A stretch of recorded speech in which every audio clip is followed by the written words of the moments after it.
Hi friends, welcome to my YouTube channel. Today I would like to discuss about OOPS concepts in Java programming. First of all, we have to know the meaning of OOPS concepts.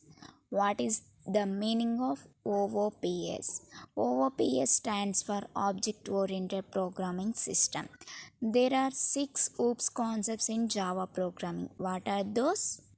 They are object, class, abstraction, encapsulation, inheritance, and the last one is polymorphism. This played a major role in Java programming. Now we would like to discuss these concepts one by one. Okay, the first one is object. What is meant by object? Object can be defined as a real world entity. What is object? Object is a real world entity and object consists of state and behavior. What is meant by state and what is meant by behavior? What is meant by state?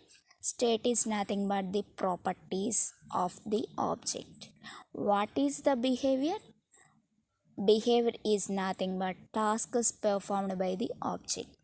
Here we consider these are the examples of objects like dog, pen, student, human, table, chair, etc. These are all the real world entities and these are having states and behaviors. Let us take dog. Dog is having states like color, breed, name, etc. And the behaviors are like barking, running, eating, etc. These are all about object. Coming to class, class is a blueprint that an object follows. What is class? Class is a blueprint that an object follows. And without the class, object is not there. Yes, without the class, there is no object. And we can create the object by the class. And a class consists of number of objects. And a class is a logical entity. And class can be created only once. And a class cannot run the methods of another class directly. And coming to these Java classes and objects, here person is the class name and the data members, and these are the methods available for the person. And here we have to create two objects named John and Daisy, and their ages, cities, genders are there in this Java classes and objects. These are the examples of class and the examples of objects also. Why? Because here under the class we can create two objects. Here class name is person having the attributes and the functionalities like this. Attributes are name, age, gender, occupation, and the functionalities are walk, eat, sleep, work. These are the attributes and functionalities available in the class name is person. Okay, and person is the class name and the attributes are name, age, gender, occupation.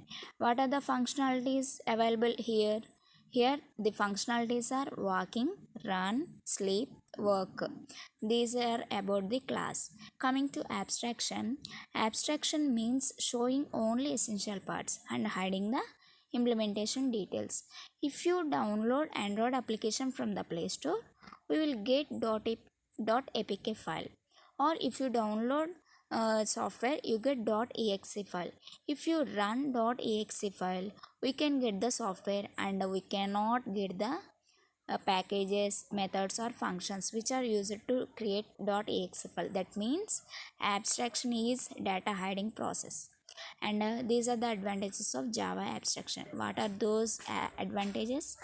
It reduces the complexity and avoids code duplication, and it eases the burden of maintenance. And coming to encapsulation, encapsulation means binding variables and methods under a single entity. Here we have to bind the variables and methods in a single entity.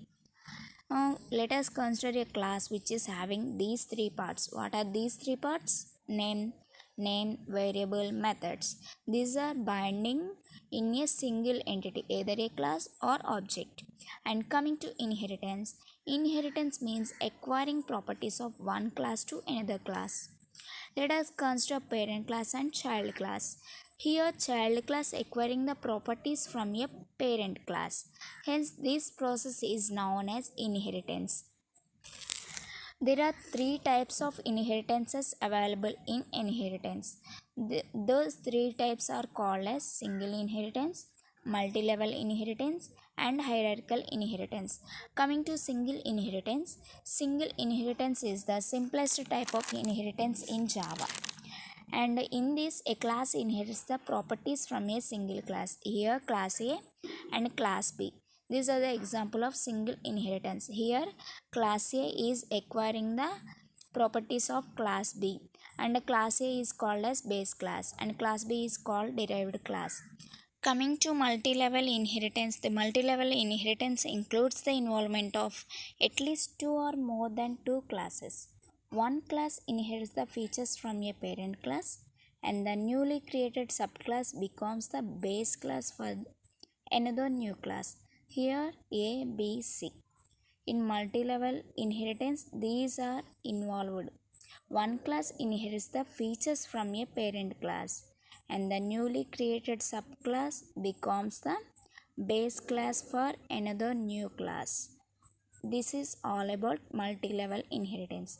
And coming to hierarchical inheritance, in hierarchical inheritance, more than one subclass inherits the property of a single base class. There is one base class and multiple derived classes. As is shown in the figure, here one is base class and derived classes is 3. Coming to polymorphism, as the name depicts that poly means many and morphism means forms. Means performing same task in different ways. What does polymorphism means? Polymorphism means performing same task in different ways. Here add empty and add int a comma int b. What is the difference between these two parameters? Add is without parameters and add int a comma int b is having parameters like this. And example is draw polygon. Here we can draw polygon by using square method, rectangle method or triangle method. Here task is draw polygon, but the methods is many more methods we should draw polygon. Thank you. Please like, share, subscribe to my YouTube channel.